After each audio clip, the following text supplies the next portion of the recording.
My husband has no idea I own his $5 million office building and I just terminated his lease. My husband called my business a cute little hobby.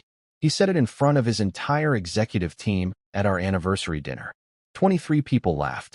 I smiled. I raised my glass. And I let him think he'd won.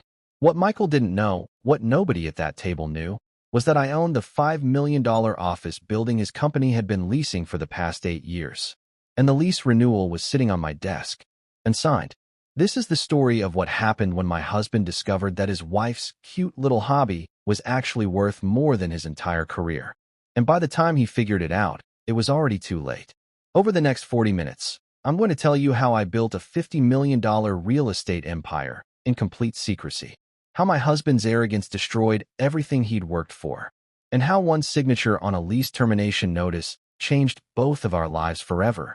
But first, you need to understand how we got here.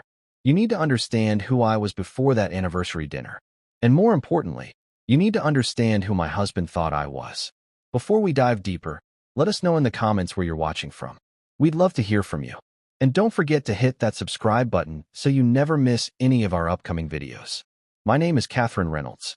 15 years ago, I married Michael Reynolds, a rising star at Henderson Commercial Real Estate, one of the largest commercial property firms in Chicago. Michael was everything you'd expect from a successful corporate executive. Ambitious, confident, charismatic. The kind of man who walks into a room and immediately commands attention.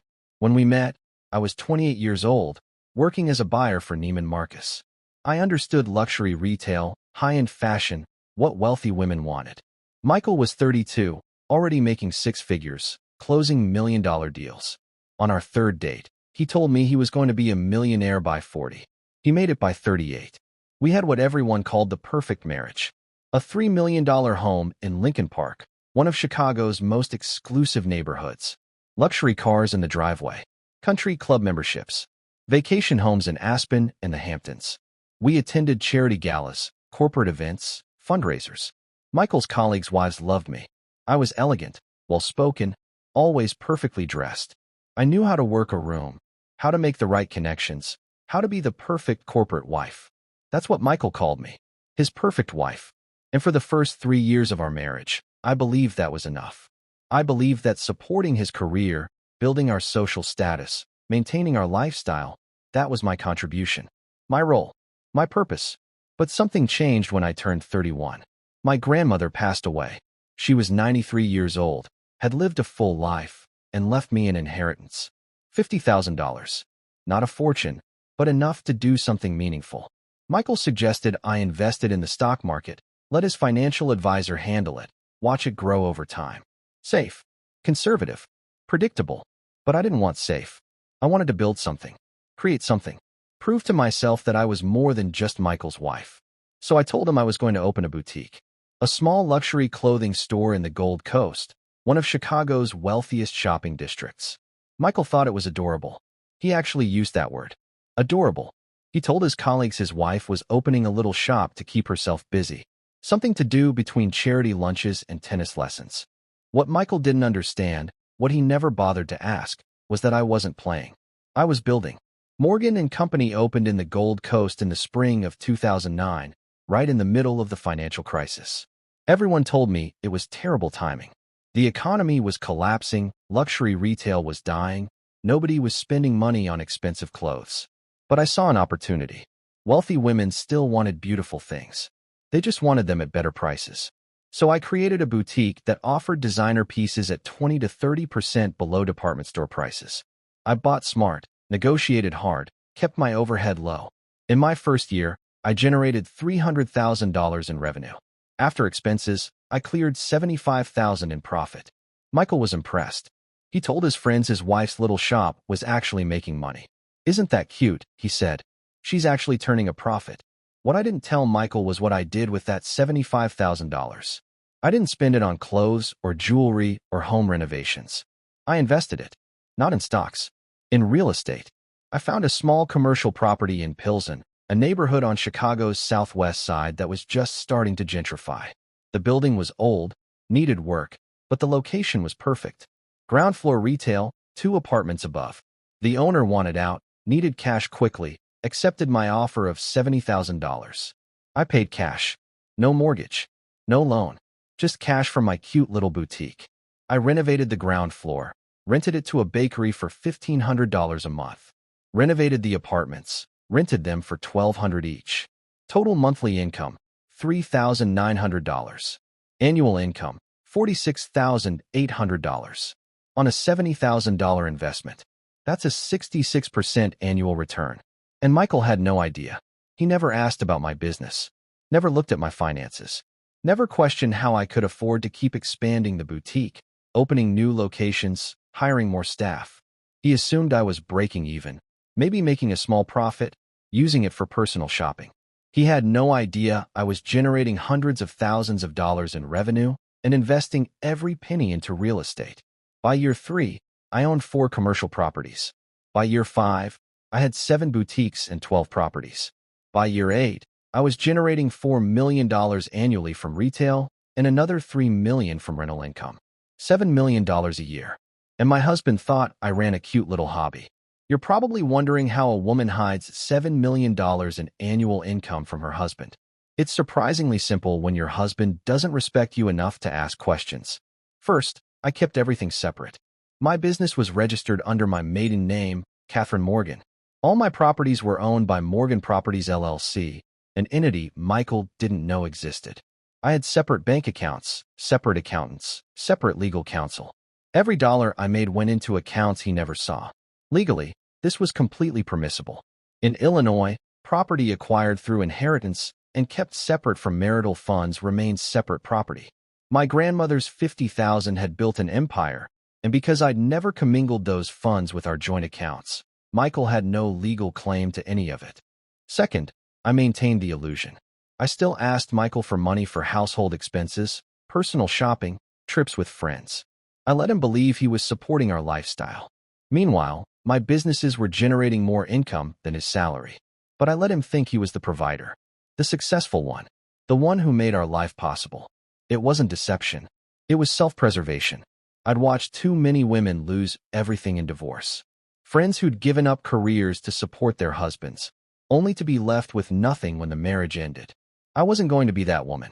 Every dollar I made, every property I bought, every business decision I made, I documented meticulously. Separate records. Separate everything. Because somewhere deep down, even in those early years, I knew this marriage might not last. And I was going to make sure I was protected. By our 10th anniversary, my net worth was approximately $15 million. Michael's was around $3 million, mostly in retirement accounts and his partnership stake in the firm. I was worth 5 times what he was. And he had absolutely no idea. That same year, I made the acquisition that would eventually change everything. A 5-story office building in River North, one of Chicago's premier commercial districts. The building had been owned by a retired developer who wanted a quick sale. He listed it at $5.2 million. I offered $4.8, all cash, close in 30 days. He accepted. I paid $4.8 million in cash from my investment accounts. No mortgage, no loan, no partners, just cash from my cute little hobby. The building had 6 commercial tenants, tech startups, marketing firms, a law office. And on the 4th floor, taking up nearly 40% of the building's rentable space, was Henderson Commercial Real Estate, Michael's company, the firm where he'd worked for 13 years, where he'd just made senior partner, where he spent 60 hours a week closing deals and building his career. They'd been leasing that space for 5 years under a 10-year lease signed by the previous owner. Monthly rent, $42,000, which, even in 2019, was well below market rate for prime River North office space. Comparable spaces were renting for $55,000 to $60,000 per month. The previous owner had given them a sweetheart deal, probably because he was friends with one of the senior partners. And when I acquired the building, that lease transferred to me.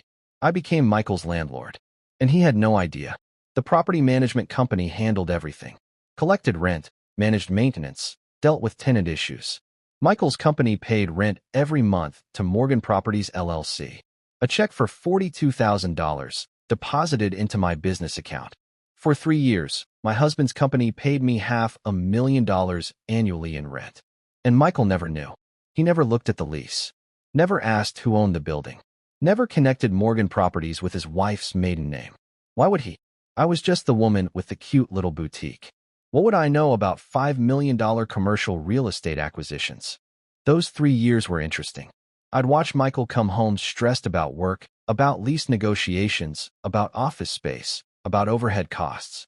I'd listen to him complain about how expensive everything was, how hard it was to maintain profitability in commercial real estate. And the whole time, I was his landlord. I was the one collecting his rent. I was the one who could raise his rates or terminate his lease. I had complete power over a significant aspect of his professional life. And he had no idea. I'm not going to lie and say it didn't feel good. It felt incredible.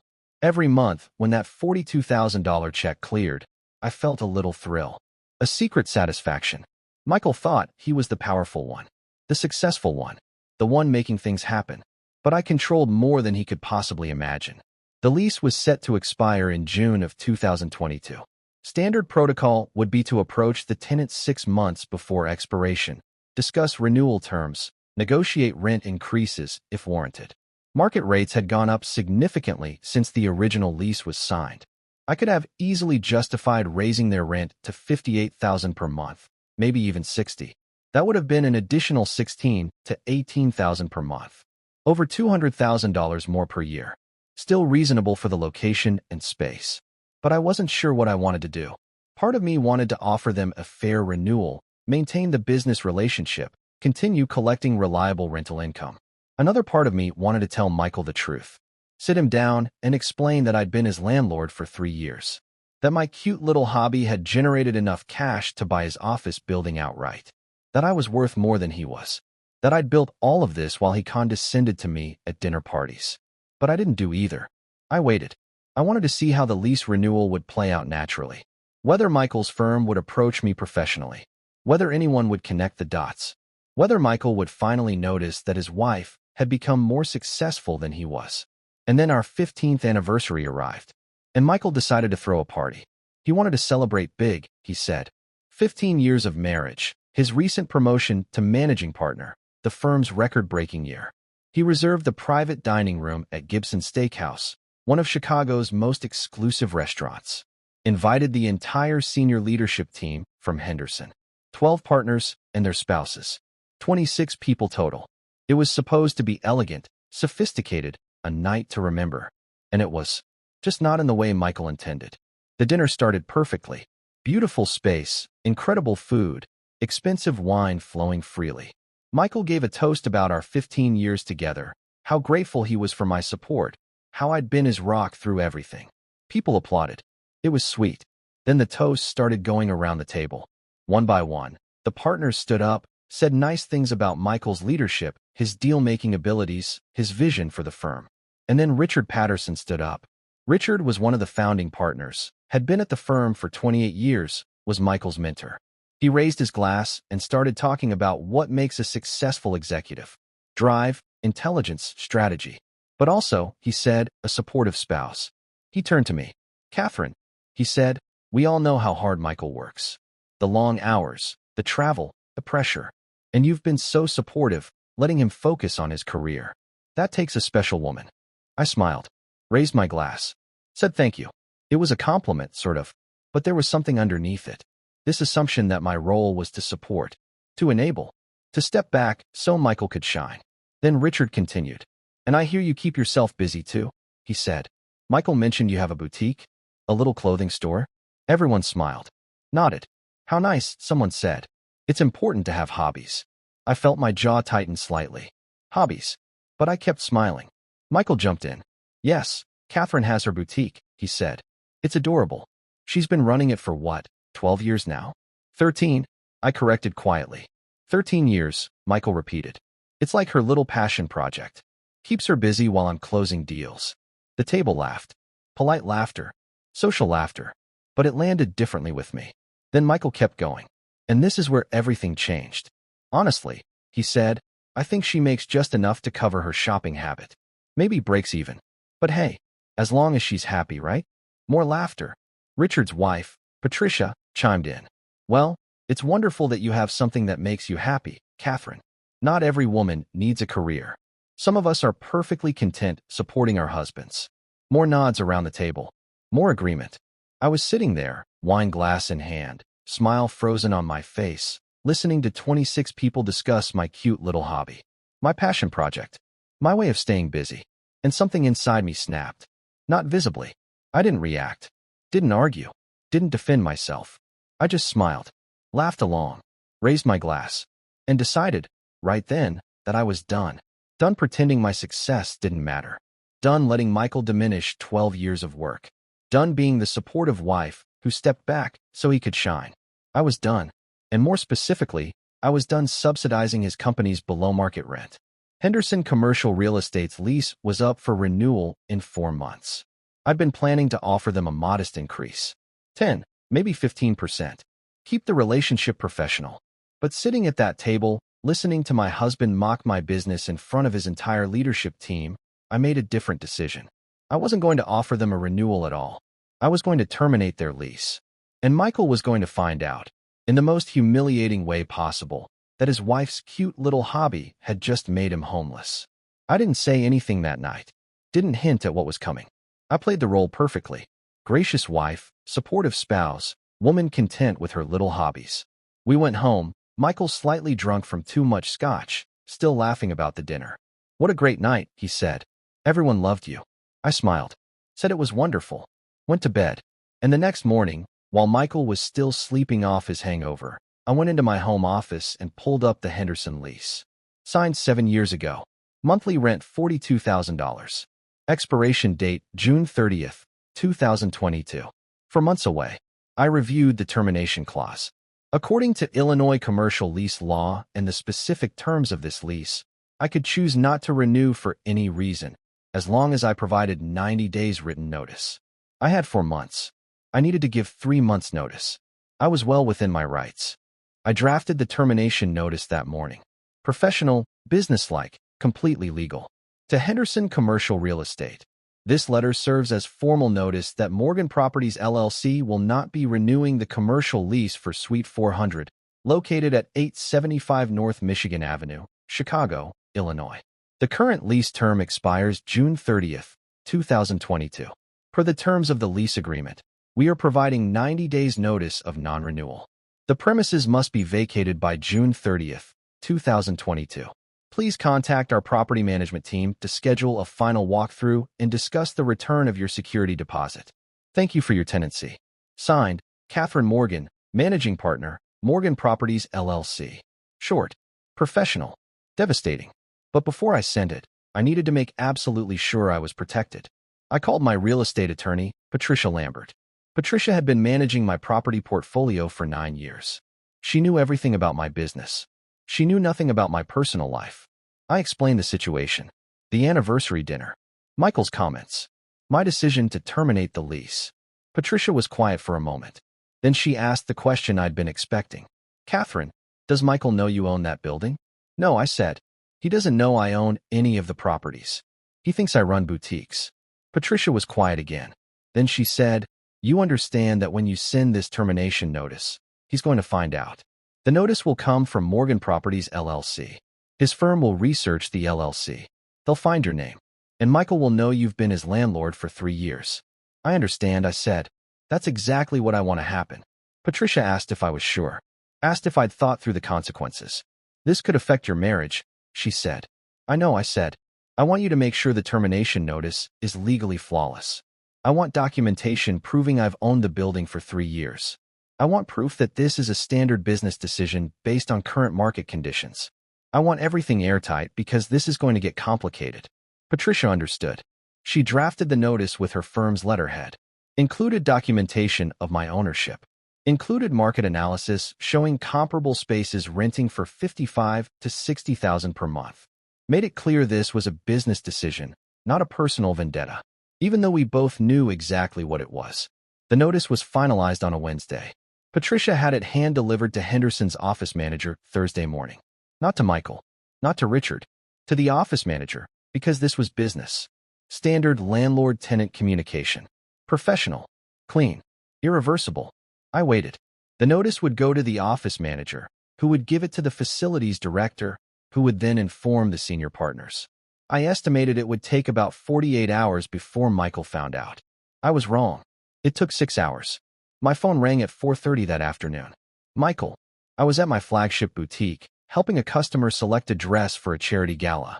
I saw his name on my screen. Let it go to voicemail. He called again immediately.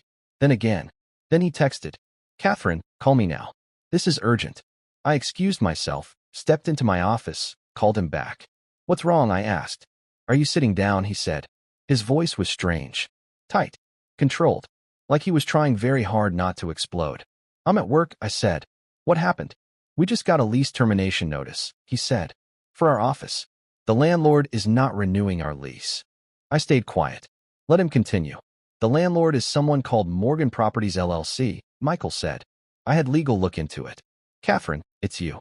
You own our building." Still, I said nothing. "You've owned it for 3 years," Michael continued. "You're our landlord.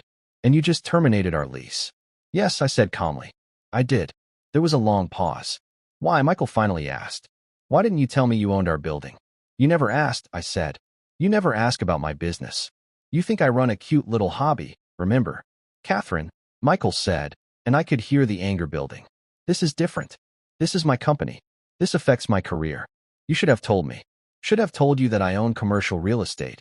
I asked. "Should have told you that my cute little hobby generates millions in rental income? Should have told you that I'm worth more than you are? Is that what I should have told you?" Another pause. Then Michael's voice changed. Became harder. "We need to talk about this in person," he said. "I'm coming to the boutique." "Don't," I said. "I'm with a customer." "Then meet me after work," he said. "No," I said. "If you want to discuss the lease termination, contact my property manager. This is a business matter. It has nothing to do with our marriage." "Catherine," Michael said, his voice rising. "You just kicked my company out of our office. How is that not about our marriage?" "Because you're a tenant," I said. "And I'm a landlord. And I've decided not to renew your lease. That's business. Now I have to go." I hung up, turned off my phone, went back to my customer, helped her pick the perfect dress, made the sale, and went home. Michael was already there when I arrived, sitting in the living room, tie loosened, drink in hand. "We need to talk," he said. "I know," I said. We sat down.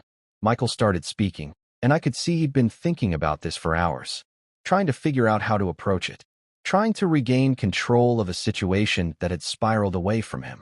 "Catherine," he began, "I'm trying to understand what's happening here. You own our office building. You've been our landlord for 3 years. You never told me. And now you're terminating our lease. I need you to explain why." I looked at him carefully, decided to be completely honest. "At the anniversary dinner," I said, "you called my business a cute little hobby. You said I make just enough to cover my shopping habit. You said this in front of 26 people. Everyone laughed. It was humiliating." Michael looked confused.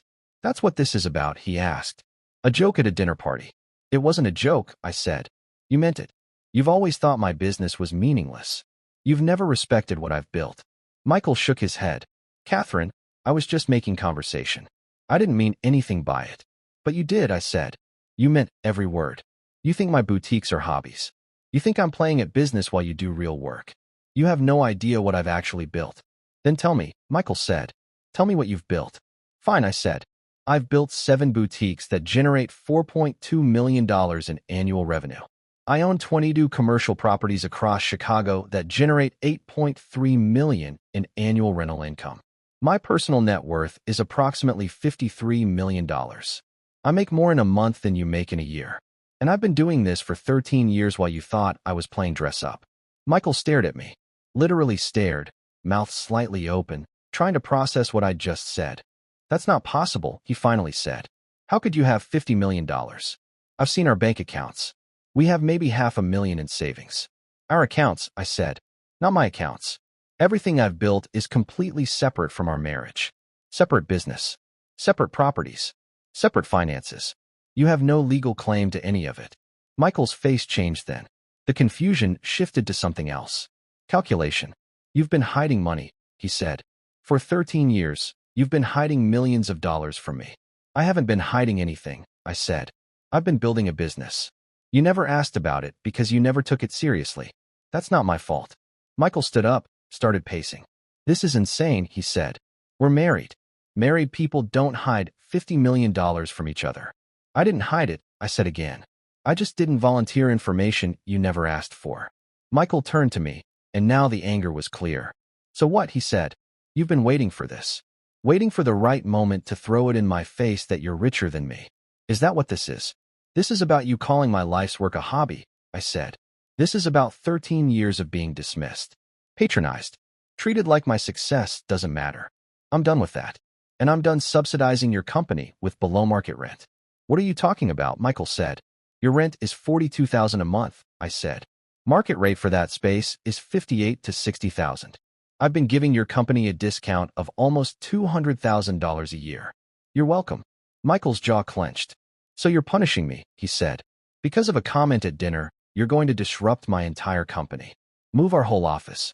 Cost us hundreds of thousands in expenses. Destroy our operations. I'm not punishing you, I said calmly. I'm making a business decision. The lease is expiring. I'm choosing not to renew.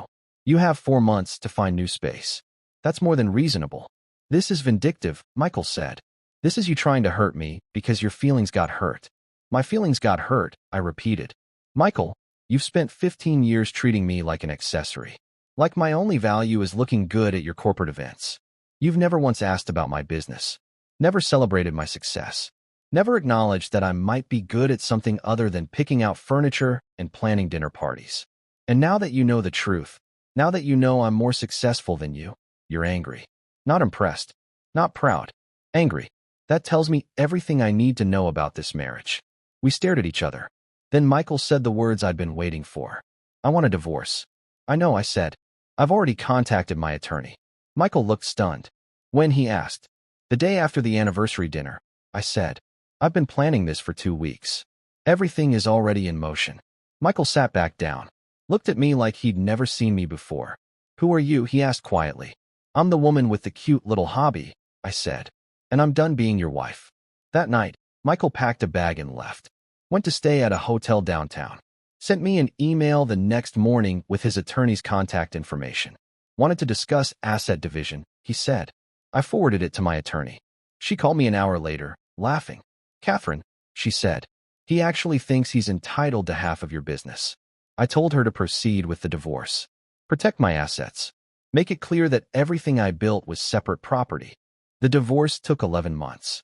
Michael fought hard.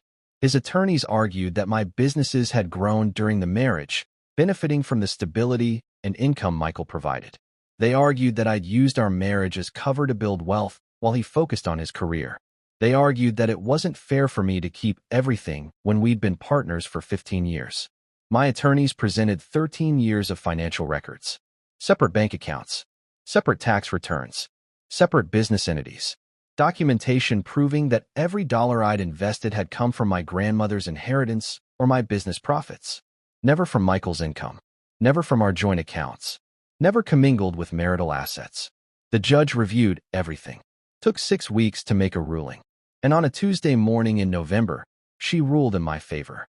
My businesses, my properties, my assets, all determined to be separate property. Michael received half of our marital home, half of our joint savings, and his own retirement accounts. Approximately $2.1 million. I kept $53 million. Michael's company, Henderson Commercial Real Estate, did eventually find new office space. A building in the West Loop, less prestigious than River North, but adequate. The rent was $63,000 per month, $21,000 more than they'd been paying me. The move cost them nearly $500,000 when you factored in moving expenses, new furniture, IT infrastructure, lost productivity, and client disruptions. Michael, as the managing partner who'd been responsible for facilities, took the blame. His partners weren't happy. Some questioned his judgment. How had he not known his wife owned the building? They asked. How had he let this happen? His reputation took a hit. His partnership distribution was reduced. Some clients left during the chaos. Michael's career survived, but it was damaged, diminished. He's still at Henderson, still a partner, but he's not the golden boy anymore. He's the guy whose wife kicked his company out of their office. As for me, today I run Morgan Properties LLC full-time. 24 commercial properties now. Annual rental income of $11.3 million. I still own the boutiques, but I've transitioned to more of an advisory role, hired a president to run day-to-day operations. The retail business continues to grow, now generating 6.8 million annually. My total net worth is approximately $62 million. I'm 46 years old, single, successful, and finally visible. Not as Michael's wife, not as someone's accessory, as Catherine Morgan, business owner, real estate investor, self-made millionaire. I bought the River North building for $4.8 million. It's now valued at $8.2 million. The space Henderson used to occupy, I released to a tech company for $65,000 per month, higher than market rate, but they were desperate for the location and willing to pay premium. That one decision, terminating Michael's lease, has generated an additional $276,000 annually in rental income. Best business decision I ever made. People ask me if I regret how everything happened, if I wish I'd handled it differently. Told Michael sooner. Been less dramatic about the lease termination. Tried to save the marriage. The answer is no. I don't regret any of it.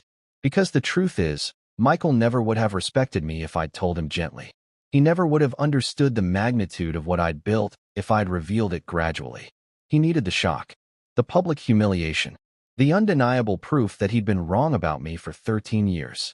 And even then, even with all the evidence in front of him, his first reaction wasn't pride or admiration. It was anger, resentment, a desire to take half of what I'd built. That told me everything I needed to know.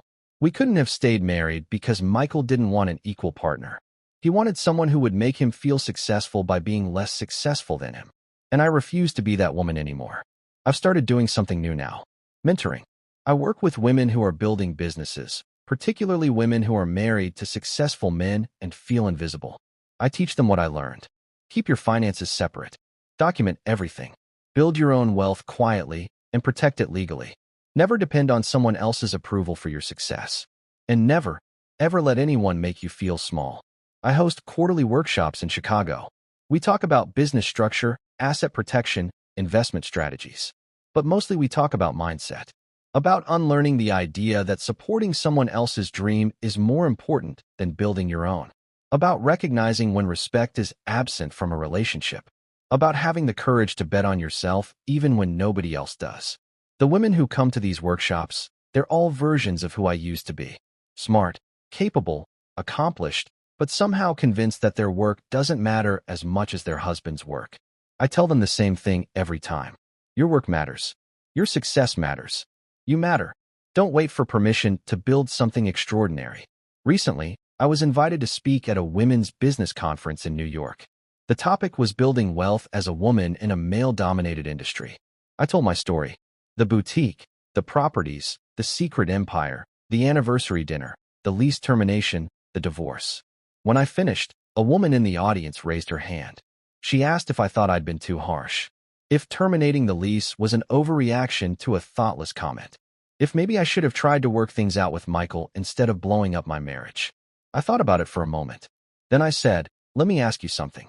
If your husband publicly mocked your career in front of his entire company, would you consider that a thoughtless comment? Or would you consider that a window into how he actually views you? The room went silent. Then another woman started clapping. Then another. Then the whole room. Because here's what I've learned. When someone shows you who they are, believe them. Michael showed me, repeatedly over 15 years, that he didn't respect my work. The anniversary dinner wasn't an aberration. It was confirmation. And once I saw it clearly, I couldn't unsee it. I couldn't go back to pretending it didn't matter. Some people think I terminated the lease out of spite. Maybe they're right. Maybe there was an element of revenge in it. But mostly, it was self-respect. It was me saying, I will not subsidize someone who diminishes me. I will not offer favors to someone who treats my success as a joke. I will not make myself smaller so someone else can feel bigger. And if standing up for myself costs me a marriage, destroys a business relationship, makes me look vindictive or petty or harsh, so be it. I'd rather be alone and respected than married and dismissed. Today, I live in a penthouse in the Gold Coast. 3,000 square feet, floor-to-ceiling windows overlooking Lake Michigan. I bought it for $4.7 million, paid cash. No mortgage. It's mine. All mine.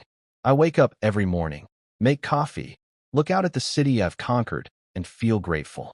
Not bitter. Not angry. Grateful. Because everything that happened, the humiliation, the divorce, the public drama, it forced me to stop hiding. Stop diminishing my own success. Stop waiting for Michael's approval or society's approval or anyone's approval. I built something extraordinary, and I'm done pretending I didn't. Some people will always think I'm the villain in this story. The vindictive wife who destroyed her husband's career over a dinner party comment. But those people don't know the full story. They don't know about 13 years of being overlooked, dismissed, patronized. They don't know what it's like to be so successful that you're worth $50 million and still be introduced as someone's wife, not someone's equal. If you're watching this and you're in a relationship where your partner doesn't celebrate your success, where your achievements are treated as hobbies or distractions or cute little projects, please hear me. You deserve better. You deserve someone who is proud of you, who brags about you, who sees your success as something that enhances the relationship, not something that threatens their ego. And if you can't find that in your current relationship, maybe it's time to ask yourself why you're staying. Because life is too short to make yourself small, too short to hide your light, too short to wait for permission to be extraordinary. Michael is remarried now. I heard through mutual acquaintances that he married someone younger, someone who doesn't work, someone who is content being a corporate wife. I hope he's happy. I genuinely do. Not because I'm generous or forgiving, but because his happiness means he'll leave me alone. We don't speak. Haven't spoken since the divorce was finalized. We don't travel in the same circles anymore. He has his life. I have mine. And mine is better. Some people think that's arrogant. Maybe it is. But I've earned the right to be arrogant. I've earned the right to say I'm successful and mean it. I've earned the right to be proud of what I've built. For too many years, I downplayed my success, made myself small, let Michael take credit for our lifestyle without ever correcting people about where the money actually came from. I'm done with that. I'm done apologizing for being good at business. Done pretending my success is luck or timing or anything other than hard work and smart decisions. So here's my final message to anyone watching this. If someone calls your business a hobby, prove them wrong. If someone dismisses your work, build an empire they can't ignore. If someone underestimates you, let them. Let them think you're small and insignificant and harmless.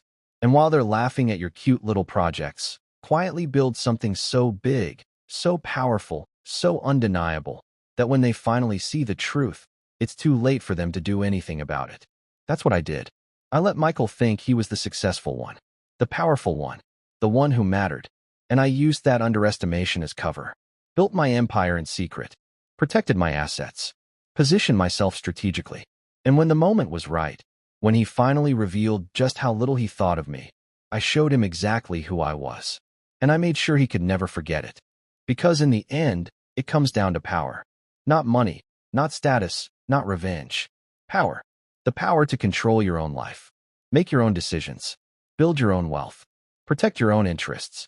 For 15 years, I gave that power away. Let Michael make decisions. Let him control the narrative. Let him define what success looked like. But I was always building my own power in secret. And when I finally used it, when I finally stepped into my full strength and stopped apologizing for it, everything changed. I'm not the same woman who married Michael Reynolds 15 years ago. That woman was kind and accommodating and willing to make herself small. This woman is not. This woman knows her worth, demands respect, refuses to settle. And if that makes me difficult or intimidating or too much, good. I'd rather be too much than not enough. I'd rather be feared than pitted. I'd rather be powerful than pleasant. So here's what I want you to remember. Your cute little hobby might be worth more than you think. Your side project might be a multi-million-dollar empire in disguise. Your underestimated dreams might be the most powerful thing about you. Don't let anyone make you feel small. Don't let anyone dismiss your work. Don't let anyone convince you that supporting their success is more important than building your own. Because the world is full of people who will happily accept your labor, your creativity, your brilliance, and give you nothing in return. Don't be the person who gives them that opportunity. Be the person who builds in secret, protects their assets, plays the long game. And when the time comes, when someone finally reveals that they never respected you anyway, be the person who can walk away with everything. Because you built it. You earned it. You protected it. And it's yours. My name is Catherine Morgan. My husband called my boutique a cute little hobby. I owned his office building. I terminated his lease. I took my $50 million. And I built a life that doesn't need him. That's my story. And I'm just getting started.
you.